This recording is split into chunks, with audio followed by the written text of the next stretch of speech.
In normal times, we would refer to the Sanhedrin as the Jewish governing body and the Vatican as the governance body of the Catholic Church. But those were times of normalcy. What happened in the trial and execution of our Lord and the Vatican of these times is far from normal.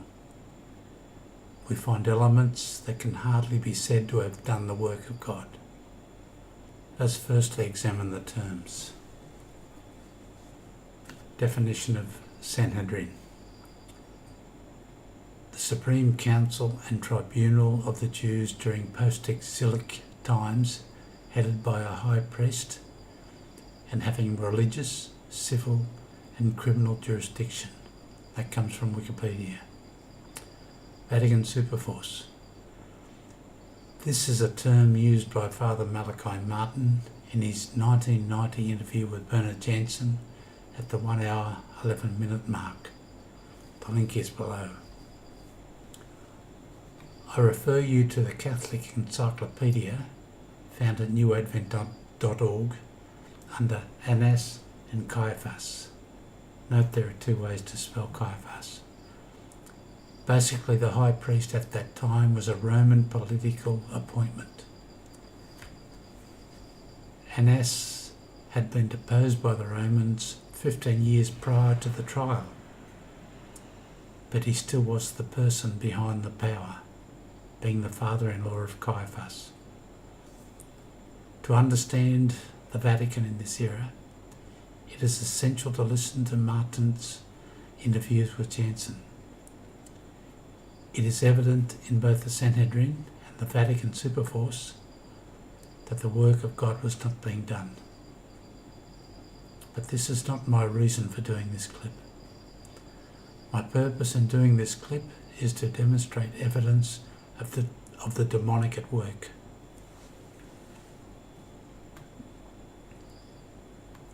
How is it possible that the Messiah was so ill-treated by his own? Only 30 years earlier, his mother was brought to the temple under great fanfare as the promised one of prophecy. A time living in the temple made her legend by her holy life. The priests knew her to be a person of special purpose. They knew by prophecy that her husband had to be a special person, hence the call to the men of the house of David, of whom all were wanting, save Joseph, whose rod shot forth a bloom. They knew from prophecy in the holy books that the Messiah was near, yet they would not recognise him when he came. Knowing all this, they put him to death. How could this have been? If we look for the demonic in this, we are on the right path.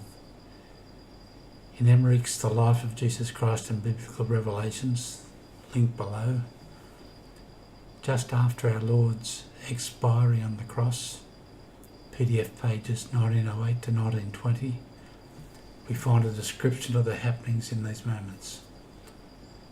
I reproduce a section of it below. This contains two sections that I'm going to make reference to in this search for the demonic. The first is the apparition of the prophet Zacharias, where Emmerich states, he uttered threatening words, spoke of the death of the other Zacharias, also that of John. Incidentally, John the Baptist's father, Zacharias, that's the one referred to, he was also killed by the high priest.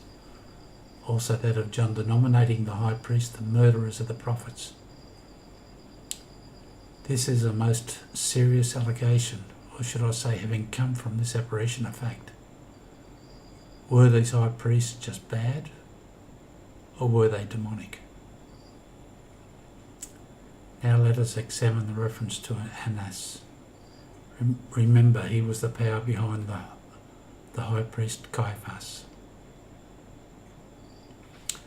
Annas, who was really, though in secret, Jesus' principal enemy, who for a long time headed all the hidden intrigues against him and the disciples, and who had also instructed the false witnesses as to what they were to say, was so terrified that he became like one bereft of reason.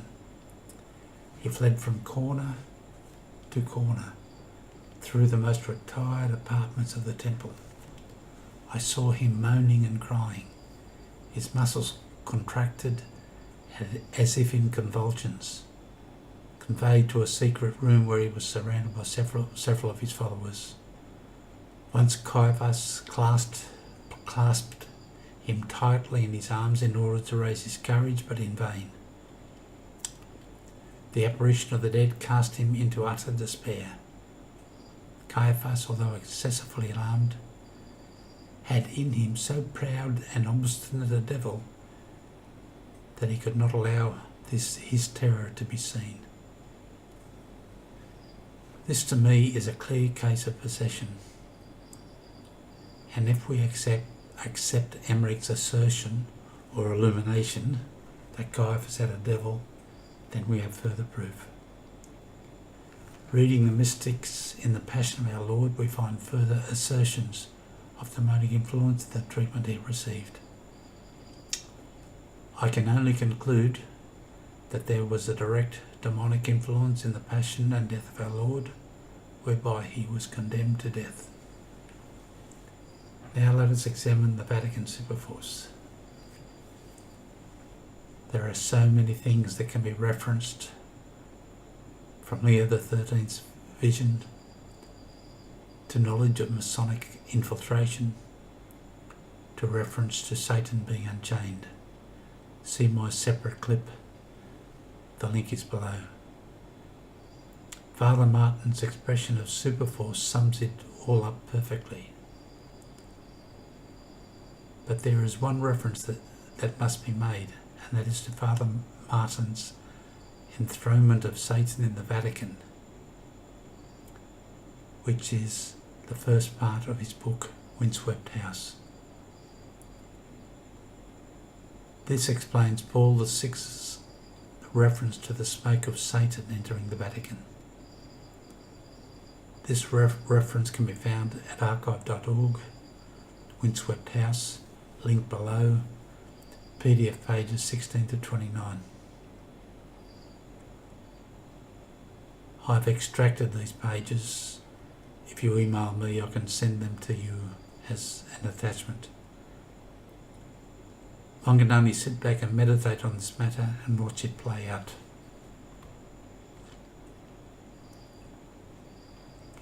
And so my conclusion. Yes, Satan had a direct influence over the Sanhedrin and the crucifixion of our Lord, just as in our times he has a direct influence over the Vatican, and we must flee from this.